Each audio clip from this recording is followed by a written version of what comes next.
Years ago, I made a foolish decision. I didn't think it was at the time, but it was the season of my life when I lived out the full part of this verse. The way of a fool is right in his own eyes, but the wise man listens to advice. I remember having a conversation with my mom about the situation, and she was trying to explain to me why she didn't think the opportunity was good for me at the time.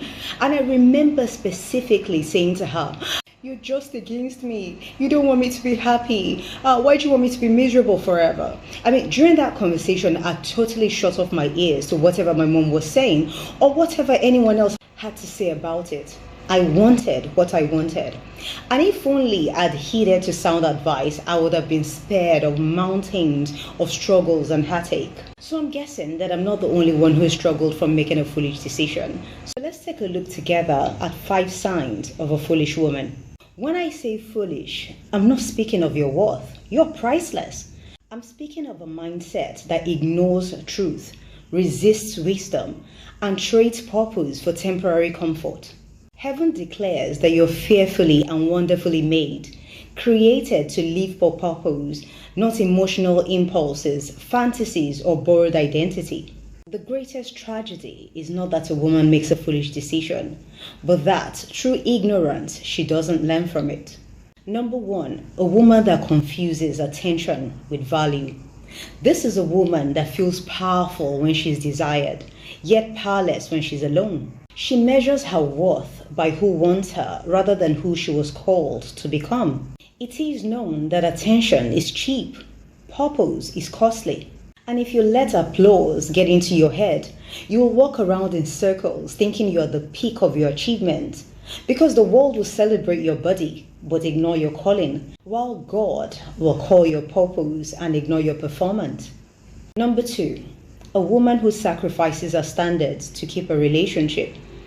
Any relationship that requires you to disobey God to maintain it is not a blessing, it's a bondage. This is a woman that silences her conscience and negotiates her value so that she won't be alone. She stays in situationships that God has already left and calls it love.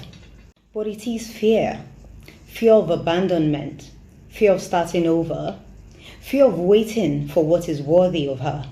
You were not created to be validated by men.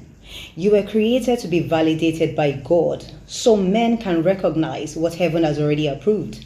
Number 3, a woman who is emotionally undisciplined.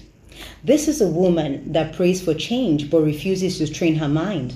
She asks God for a breakthrough while still entertaining the same things that caused the situation she's crying about.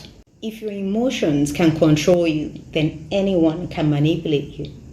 God did not give you a spirit of fear, chaos, or confusion. He gave you a sound mind.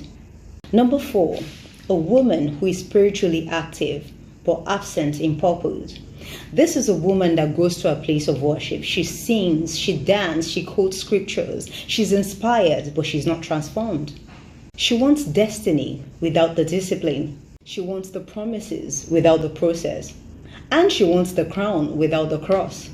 This woman confuses spiritual noise with spiritual growth. Faith is not the slogans you quote to prove to people you're a believer. It is revealed by what you do when no one is watching and obedience is inconvenient. Number 5, a woman who does not take accountability. This is a woman that explains everything, justifies everything, spiritualizes everything, but corrects nothing. Every failure is someone else's fault. Every delay is an attack from village people. Every weakness is disguised as, well, this is who I am. But growth only begins when excuses end. You're not a victim of your past. You're not a prisoner of your emotions. You're not defined by who left you, who hurt you, who used you, or who ignored you. Stop begging for love and start becoming a woman worthy of covenant. Stop chasing validations. And please stop asking God to send you a king when you're still thinking like a slave. You cannot attract what you're not prepared to sustain. So this is your moment of decision. You can either remain a woman led by fear, appetite, and feelings, or rise as the daughter of a king. That is not a religious term. It's a governmental reality. You were born into authority. Your future is not waiting on a man, a moment, or a miracle.